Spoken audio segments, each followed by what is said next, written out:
BA and BSc part 3 online classes में आपका स्वागत है। आज अपन अध्ययन करेंगे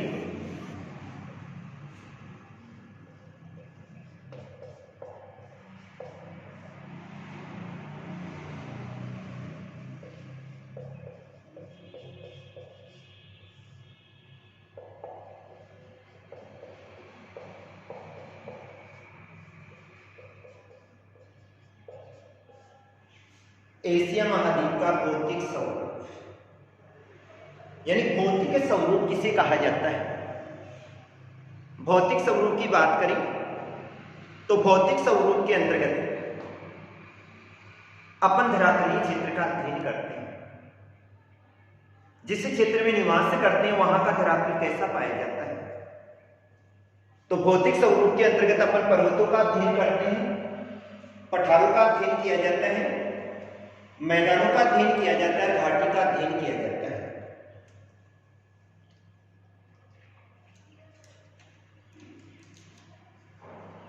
यानी भौतिक स्वरूप में अपन किसको लेते हैं, उसके धरातलीय संरचना को लिया जाता है, जिसमें जैसे अपन ने पर्वत को लिया,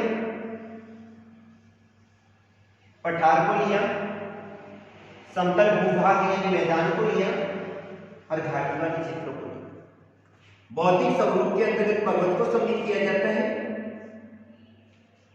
पठार को सम्मिलित किया जाता है, मैदान को सम्मिलित किया जाता है, घाटी को सम्मिलित किया जाता है। अगर उस क्षेत्र के पास में कोई महासागर है और उसमें अनेक द्वीप समूह पाए जाते हैं तो इनको भी सम्मिलित किया जाता है। तो किसी भी भूभाग प्रादेशिक भूगोल के अंतर्गत उस क्षेत्र के धरातलीय संरचना का अध्ययन किया जाता है और धरातलीय संरचना के अंतर्गत पर्वतों का अध्ययन करते हैं, पठारों का अध्ययन करते हैं, मैदानों का अध्ययन किया जाता है और घाटियों का अध्ययन किया जाता है। एशिया महाद्वीप की बात करें तो एशिया महाद्वीप का आकार विशाल पाया जाता है और विशाल आकार होने के कारण से यहां का भौतिक स्वरूप भी भिन्न पाया जाता है। भौतिक स्वरूप की भिन्नता से मतलब है यहां पर पर्वत भी पाए जाते हैं, पठार भी पाए जाते हैं, मैदान भी पाए जाते हैं। इसके तीनों ओर समुद्री क्षेत्र स्थित होने के कारण से अनेक द्वीप समूह भी पाए जाते हैं। तो एशिया महाद्वीप का भौतिक स्वरूप भिन्न भिन्न पाया जाता है। इसका जो धरातलीय भाग है एशिया महाद्वीप का,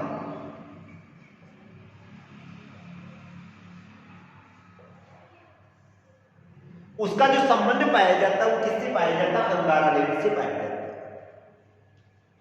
एशिया महाद्वीप का जो संबंध पाया जाता है वो किससे पाया जाता है, अंगारा लैंड से पाया जाता है। अंगारा लैंड जो कि प्राचीन भूखंड है, दो भागों में बांटकर अध्ययन किया गया था, एक अंगारा लैंड और दूसरा गोंडवाना लैंड। एशिया महाद्वीप के उत्तरी भाग में जो उत्तर वाला ये वाला भाग है, यहां पर साइबेरिया का मैदान स्थित है और साइबेरिया का जो मैदान है वो विश्व के सबसे प्राचीन मैदानों में से एक है।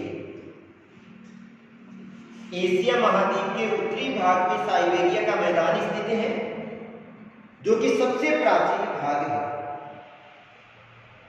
यहां की जो पर्वत श्रेणियां हैं, एशिया महाद्वीप की जो पर्वत श्रेणियां हैं, उनका निर्माण धरती एक लक में हुआ था।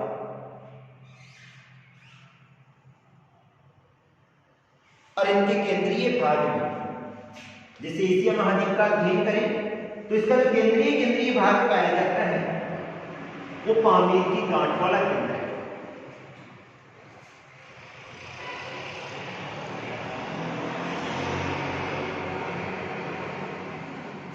इधर वाला जो क्षेत्र है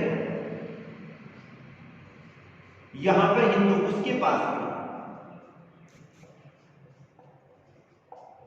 ये वाला जो भाग है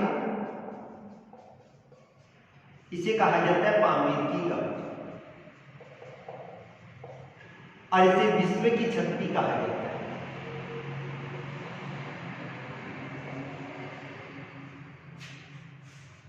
यानी सबसे अधिक ऊंचाई वाला क्षेत्र इसी भाग में स्थित है और ऊंचाई अधिक होने के कारण से इसे विश्व की छत कहा जाता है। एशिया महाद्वीप के मध्यवर्ती भाग में अनेक पर्वत श्रेणियां पाई जाती हैं और इन पर्वत श्रेणियों का जो निर्माण हुआ है वो कब हुआ है? तर्तीय कल्प में हुआ है।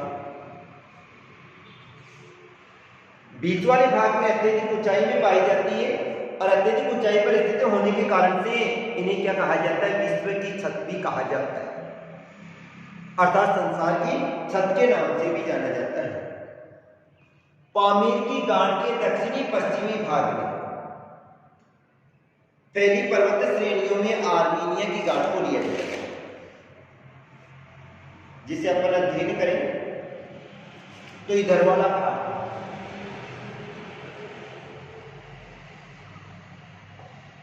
इस भाग में किसको सम्मिलित किया जाता है? आर्मीनिया की गांठ को सम्मिलित किया जाता है। और उत्तरी पूर्वी भाग ये कौन सा हुआ?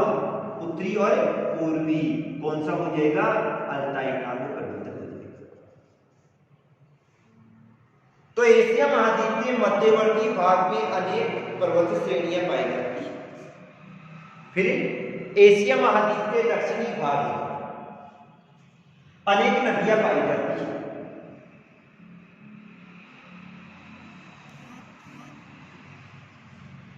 ये वाला जो भाग है, इस संपूर्ण भाग में अनेक नदियां पाई जाती हैं और इन नदियों के द्वारा उपजाऊ मैदानों का निर्माण हुआ है। इन्हीं उपजाऊ मैदानी क्षेत्रों में एशिया महाद्वीप की सभ्यता का विकास हुआ है।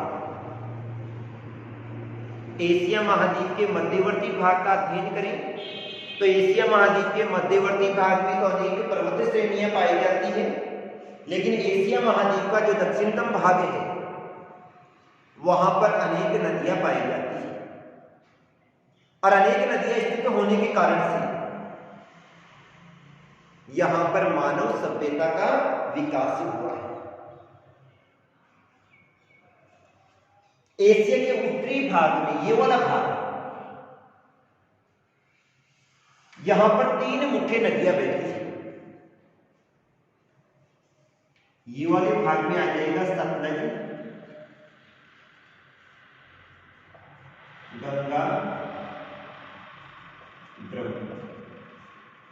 एशिया महाद्वीप के उत्तरी भाग में सतलज, गंगा और ब्रह्मपुत्र का मैदान स्थित है, जो कि विश्व का सबसे उपजाऊ मैदान है। एशिया महाद्वीप के उत्तरी भाग में सतलज, गंगा और ब्रह्मपुत्र का मैदान स्थित है, जो कि विश्व का सबसे उपजाऊ मैदान है और यहां पर विश्व की सर्वाधिक सघन जनसंख्या निवास करती है। इस मैदान का जो निर्माण हुआ है वो 3 मुख्य नदियों के द्वारा हुआ है और इन 3 मुख्य नदियों में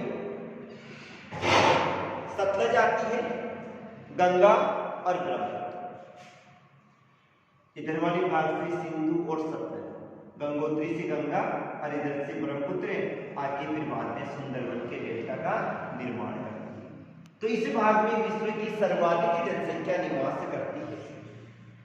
पश्चिमी एशिया का अध्ययन करें तो इराक वाले क्षेत्र में मेसोपोटामिया की सभ्यता, दजला फरात की सभ्यता, इधर वाले क्षेत्र में सिंधु घाटी सभ्यता,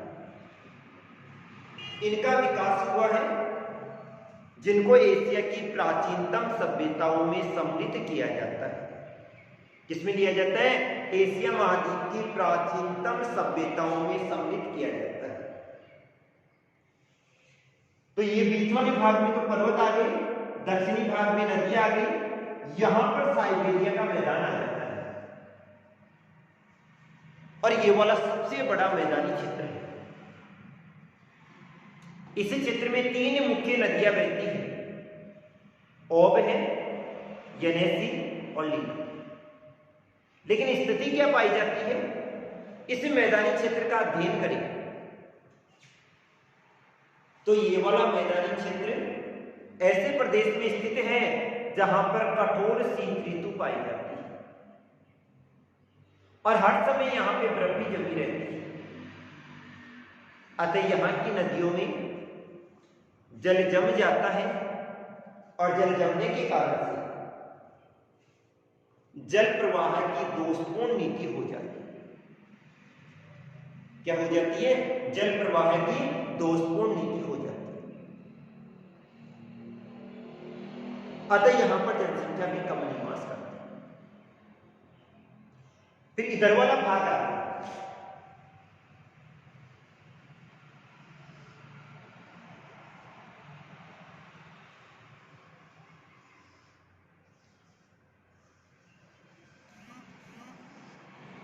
ये वाले जो भाग हैं, इधर वाला भाग और इधर वाले भाग, ये क्या है? पूरे द्वीप समूह है।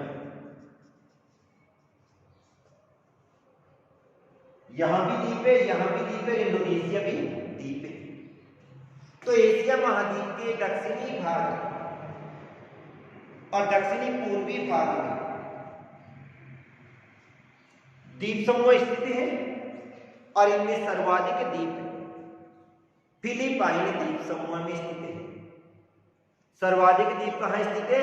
फिलिपाइन द्वीप समूह में स्थित है। अब धरातलीय विशेषताओं के आधार पर एशिया महाद्वीप को 5 भागों में बांटा जाता है।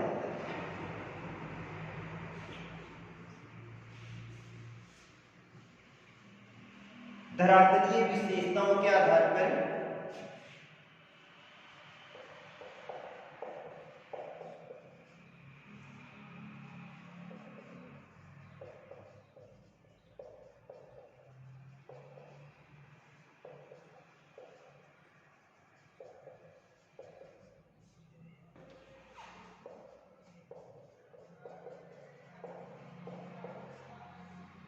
धरातलीय विशेषताओं के आधार पर एशिया महाद्वीप को 5 भागों में बांटा जाता है।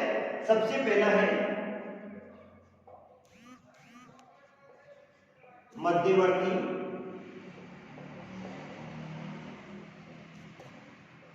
पर्वतीय पठार। इसमें भौतिक स्वरूप को सम्मिलित किया जा रहा है।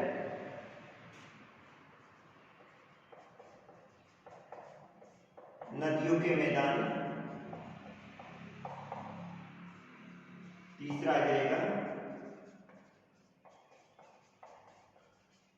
प्रायद्वीपीय पठार,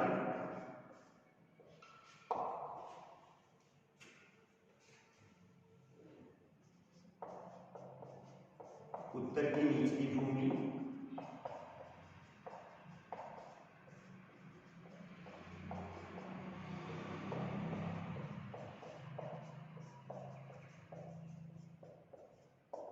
और 5वां जाएगा द्वीप समूह।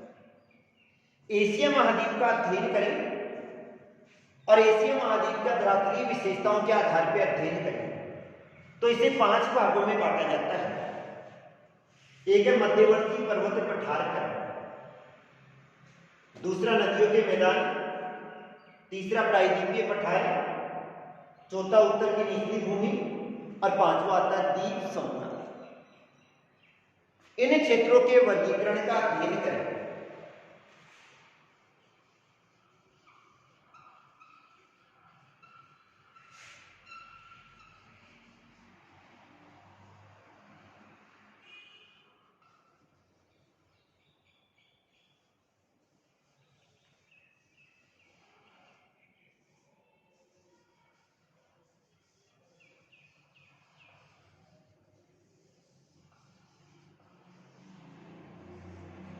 जैसे एशिया महाद्वीप का अध्ययन करें तो सबसे पहली बात आती है बीच वाले क्षेत्र में।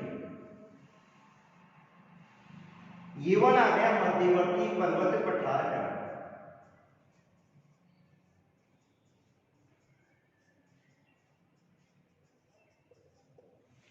इसका जो मुख्य केंद्रीय बिंदु है वो तो पामीर की गांठ है और पामीर की गांठ से होता हुआ एक तरफ हिमालय पर्वत चला जाता है, एक तरफ जैग्रोस से चला जाता है, कुन्नुल चला जाता है, आर्मीनिया की गांठ चला जाता है। तो ये वाली पर्वत श्रेणियां इसी क्षेत्र में स्थित है। तो एक तो आ जाता है मध्यवर्ती पर्वत पठार का, इसके बाद में आ जाता है नदियों के मैदान।